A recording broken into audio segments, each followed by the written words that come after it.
Faridouddin Attar, le livre de l'épreuve, chapitre 10e. Le pèlerin bon et véridique arriva devant le paradis, porté par la sincérité de sa quête, et dit : Ô toi, la demeure intime des amis, toi, perte de vue verger sur verger, le paradis terrestre est la poussière de tes parages, la coupe de Jamshid est assoiffée de ton nom, l'élixir de la vie est la fange de ton seuil, le Kauthar est à demi tari de désir pour toi. Tu es, pour tous les corps, l'esprit et le souffle vivifiant. Tu es l'âme du monde et tout entier le monde de l'âme. La sphère, comme une meule, tourne autour de toi. L'ange Rezvn est ton gardien fidèle. Un monde de houris et de serviteurs est commis à ton service. Tous ont à cœur le respect de ce contrat. Ce que jamais personne n'a entendu, ni su, ni vu, est désigné par ton ombre paradisiaque, est éclairé par ta lumière. L'âme, ce perroquet, cherche le sens en toi, pour l'éternité sur l'arbre tout bas. Il est réjoui par toi. Tu es le monde animé, la demeure de la vie. Tu es tout entier lieu de vie. Partout dans les deux mondes, il est un secret. Mais chaque parcelle de toi en contient davantage. L'oiseau grillé en toi retrouve la vie. Aussitôt ranimé, il reprend son vol. Ainsi que l'eau, je vois couler dans tes ruisseaux le vin, le lait, le miel. Par tous ces ornements à toi dédiés, par cette grandeur à chaque instant fait tienne, tu peux, si tu veux, me porter secours, alléger la tâche de mon âme en peine. Le paradis, à ces paroles, fut en émoi. Il exhala du fond de lui-même un soupir lourd de musc et répondit : Ô belle nature en quête, sache que je désespère par tout ce que j'ai subi. Jusqu'à quand admireras-tu la beauté de la bougie ? Ne vois-tu pas qu'elle se consume dans la solitude ? Moi qui souffre, quel remède te donnerai-je ? Moi dont l'âme brûle, quelle brise rafraîchissante soufflerai-je ? Je cherche l'invisible et suis rejeté ailleurs. Je cherche l'amour et reçois la chair des oiseaux. Tantôt je m'enivre au ruisseau du vin, tantôt à celui du lait je m'endors du sommeil de l'ivresse.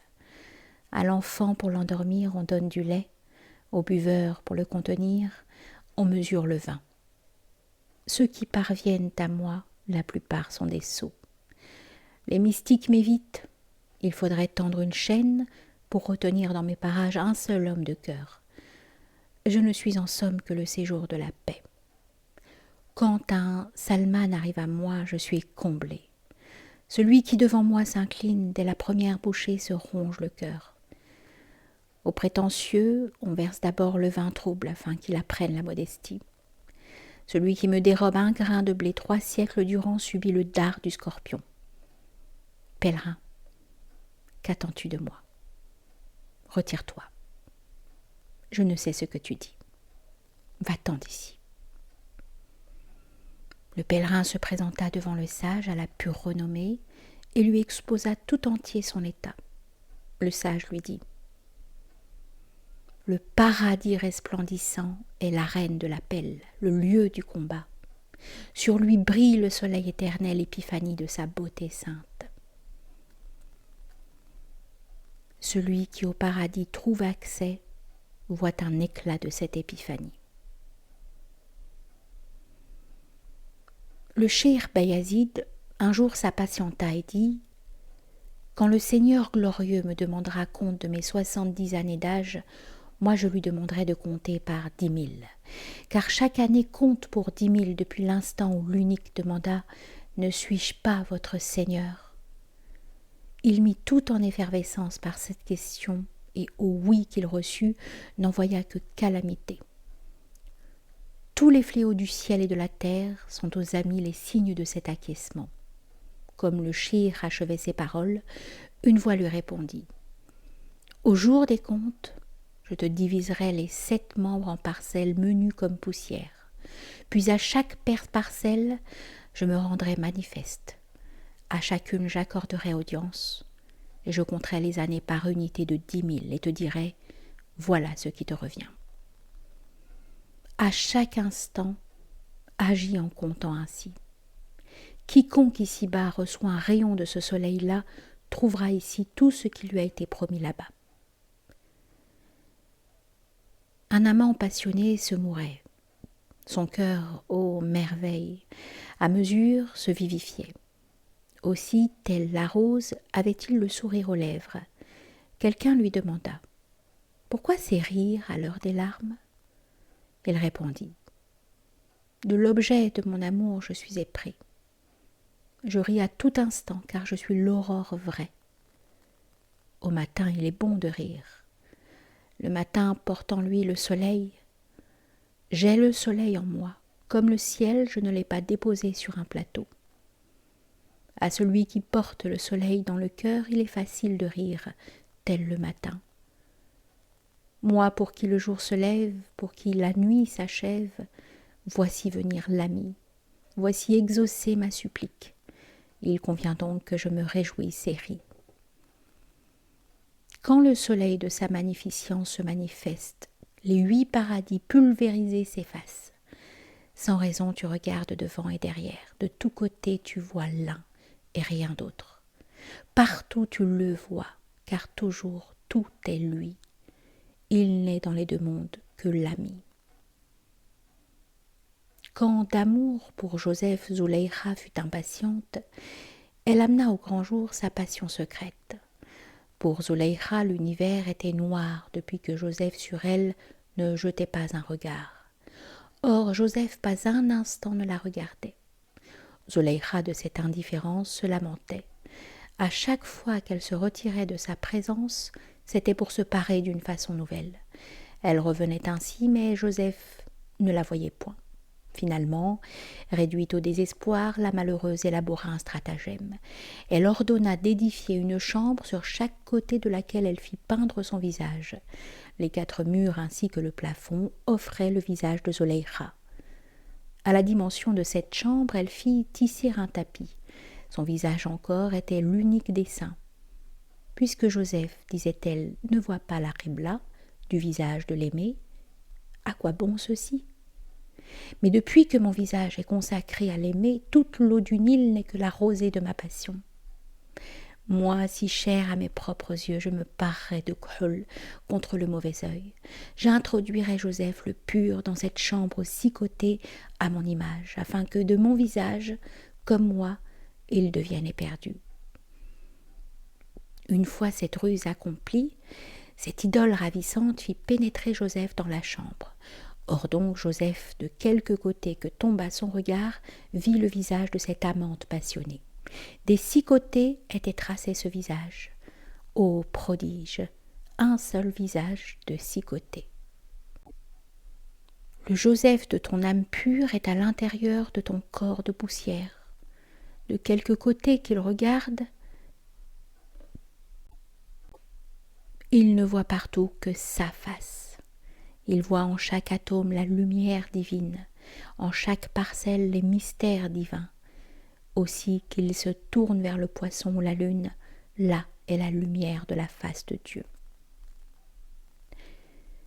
Mejnoun, à chaque instant d'amour plus égaré dans la rue de Leïla, un soir s'aventura. À tout ce qu'il vit dans ces parages, il donna baisers et embrassements. Tantôt il enlaçait une porte, tantôt un mur, tantôt la ruelle du début à la fin. Il poussa des cris et versa de la terre sur son visage. Le lendemain, quelqu'un lui demanda « Pourquoi ce tapage la nuit dernière ?»« Il n'est pas une porte, pas un mur que tu n'aies serré entre tes bras. Pourtant aucune porte ne dénouerait ton affaire, aucun mur ne t'ouvrirait une issue. » Mejnoun évoqua un serment sacré et répondit « Tant que j'étais dans la rue de Leïla, je ne voyais sur les portes et sur les murs que le visage de l'aimé. Quand j'embrassais une porte, c'était Leïla. Quand je me couvrais le visage de terre, Leïla encore. Comme dans sa rue, tout était Laïla. La rue tout entière, pour moi, était son visage. À chaque instant est sans yeux. À chaque œil, sans regard. Sache qu'à chacun de tes regards, tu contemples 100 spectacles divins. Le cœur qui ne voit que l'aimer ne cesse pas un instant de contempler. Si pour chaque œil tu avais 1000 yeux, ces 1000 yeux seraient tous absorbés à voir. Il était un arabe au comportement frustre qui mangeait goulûment à pleine main. Quelqu'un lui dit « Eh bien, rustre, pourquoi de la sorte enfourner de tes 5 doigts ?»« Parce que, répondit-il, je n'en ai pas un 6e.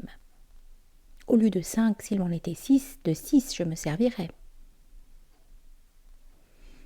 Aurais-tu 1000 yeux, qu'ils soient tous sans cesse tournés vers lui? Si les 2 mondes venaient à être sans dessus-dessous, cette vision te suffirait. Si les 2 mondes venaient à être nivelés avec la terre, pour l'éternité les créatures seraient encore occupées. Dès que l'argile à l'âme pure se trouva unie, l'empyrée s'abaissa jusqu'à terre devant l'homme. On rapporte que Mahmoud et Hayez, à la blanche poitrine, l'un à l'autre, aux merveilles, se vantaient. Mahmoud disait « En fait d'éclat qui au monde est orné comme moi, le Sindh, l'Inde, le Turkestan et Byzance m'appartiennent. 700 rois me doivent obédience. Je possède une armée illimitée, des éléphants en grand nombre. Aucun sultan ne jouit d'une pareille réputation. » Sur ce, le bel Hayez se leva, recula de quelques pas et dit « J'ai un secret à confier au souverain. Parle. Tu as beau posséder des années de guerriers intrépides, des armées de guerriers intrépides, tu n'as pas comme moi un Mahmoud. Que les 2 mondes pour toi soient remplis de serviteurs, ce que j'ai, moi, me comble. Toi qui languis de désir pour l'épiphanie de la beauté, de la tête aux pieds sois œil devant l'ami. Sache que chaque œil au séjour de la paix reçoit jusqu'à la fin des temps la vue. L'œil qui voit est le viatique de l'âme. Adieu ne cesse de demander cet œil-là.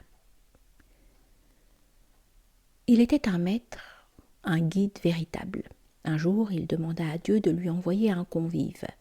Le Seigneur de l'univers lui dit à l'oreille « Demain te viendra un commensal. » Le jour suivant, l'homme entreprit de préparer tout ce qui convient à pareille circonstance, après quoi il regarda alentour. Un chien efflanqué se présenta à son seuil. L'homme chassa l'animal, puis il se remit à attendre que ce visiteur enfin se manifestât. Mais personne n'apparut, et notre hôte de lassitude s'endormit. Dieu en rêve lui tint ces propos. « Oh, combien infatué de toi-même! Je t'avais envoyé un de mes chiens, tu l'as chassé. D'effroi, l'animal s'est enfui, affamé. » L'homme se réveilla inconsolable et se répandit en larmes amères. Il courut de tous côtés et tant se hâta que finalement à l'écart il trouva le chien. Il s'approcha versant des pleurs, implora pardon et s'apprêta à réconforter l'animal. Le chien alors délia sa langue et dit « Eh bien, homme sur la voie, tu demandais à Dieu un hôte, demande-lui plutôt la vue. Car plus qu'un commensal, c'est la vue qui te manque. » Recevoir de la vue, fût-ce un atome, est comme recevoir 100 000 années de vie. Si tu ne possèdes la vue, demande-le à Dieu. Sans voir, tu ne saurais prendre la route. Il était un fou au rang élevé. Khizr dit à ce fou « Homme parfait, veux-tu être mon compagnon ?»« Tu ne saurais me convenir, répondit le fou, car tu as tant bu à l'eau de l'immortalité que tu subsisteras toujours. Moi, je veux renoncer à la vie, car privé de l'ami, mon âme est sans joie. Toi, tu veilles à préserver tes jours, moi, je n'ai de cesse de les perdre. Mieux vaut, tels les oiseaux du Reth, nous tenir éloignés l'un de l'autre. Salut. On rapporte que Haroun, averti de l'amour de Majnoun, fut, tel Majnoun, ravi par cette passion. Il voulut sur-le-champ voir le visage de Laïla, un instant être en sa présence. Il fit venir Laïla, mais sitôt aperçu, ingrat parut son visage aux yeux du roi. Il appela Majnoun et lui dit « Insensé, il n'est pas à Laïla de beauté particulière. Tu as été abusé par ses charmes, et d'égarement tu es tombé dans son piège. Renonce à elle et cesse de l'aimer. Sous chaque casque dans Monost, il en est 100 comme elle. Comment verrais-tu ce visage ?» répondit Majnoun, « si tu ne le vois avec les yeux de Majnoun. Tant que l'amour de Majnoun ne se manifeste pas, comment la beauté de Laïla paraîtrait-elle souveraine ? Il n'est pas de défaut à l'éclat de cette icône. Le défaut, sire, est dans ton regard. Si avec mes yeux tu voyais son visage, tu ferais un collier de la poussière de son seuil. Que laid pour le monde soit le visage de Laïla, afin que sa beauté demeure secrète. Laid s'il ne paraissait, sire, toutes les créatures de l'univers seraient Majnoun, et les maintes aveugles dans chaque recoin. Sois comme Jacob qui, à l'odeur d'une chemise, recouvra la vue. Si tu peux, ô prince des croyants, procure-moi la vue impérissable qui porte loin, afin que par cet œil, en la moindre chose, j'ai toujours présent le visage de Laïla. Hayez à la blanche poitrine possédait une chambre dont il allait chaque jour ouvrir la porte. Il pénétrait dans la pièce, après quoi il se rendait auprès du roi. On rapporta cette affaire au souverain qui en fut intrigué. Et il voulut connaître ce qu'en ce réduit détenait l'esclave. Le roi altier alla, ouvrit la porte, il vit une peau de mouton. Sur le champ, il en demanda à Hayez la signification. « Sire, dit-il, apprends par là qui je suis. Le premier jour que tu m'ouvris la porte, j'avais cette peau en guise de vêtement. Le premier jour que je devins ton serviteur, j'avais cette loque sur les épaules. Aujourd'hui, doté d'un tel pouvoir, non par mon propre fait, mais par ta royale faveur, je ne me rends le matin au service du roi qu'après avoir considéré cette dépouille, afin de me souvenir de ma condition et ne jamais poser le pas hors de la bienséance. Car celui qui pose le pas hors de ses propres limites renonce à la vie et marche dans le sang.